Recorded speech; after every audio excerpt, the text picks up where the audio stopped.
solar panels and wind turbines from China and others.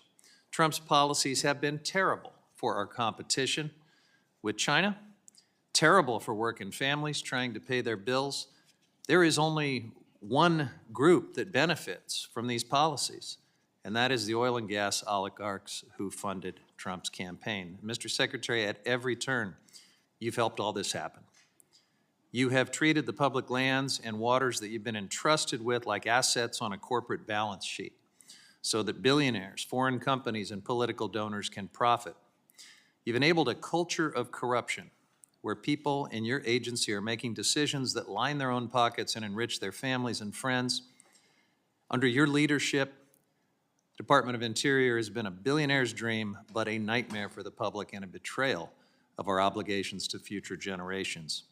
Families across the country right now can't even afford essentials like gas, health care, and groceries. But instead of trying to make their lives better, Trump has been obsessed with a raft of vanity projects, and you've been one of the principal enablers.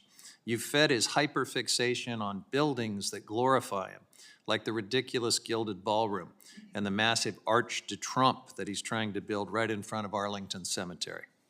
You even put his picture on park passes. You let him replace Martin Luther King Jr. Day with his own birthday as a free National Parks Day.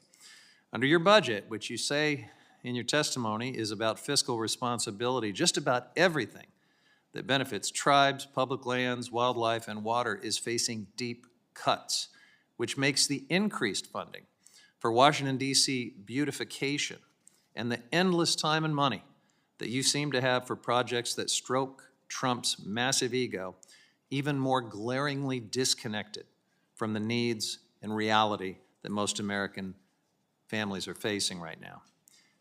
This is the most nakedly corrupt administration in American history. My oath of office requires me to be very candid about that.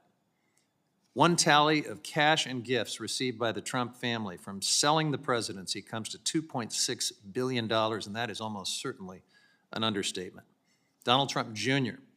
invested in a small mining startup that has ballooned to 10 times its original value after Daddy bought a chunk of the company with taxpayer dollars, and then issued a Department of Defense loan for $620 billion more.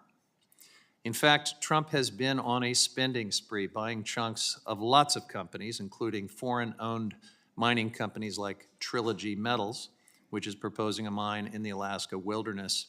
And meanwhile, Trump appointees are making a mockery of ethics while reaping personal benefits. At the Fish and Wildlife Service, an official got her family business a permit for its captive animal breeding operation. Your associate deputy secretary inked an undisclosed $3.5 million water rights deal with a mining company. My colleagues and I have been working around the clock to keep up with this steady churn of scandal created by Trump and your Interior Department. But Mr. Secretary, you and your agency have stonewalled us at every turn.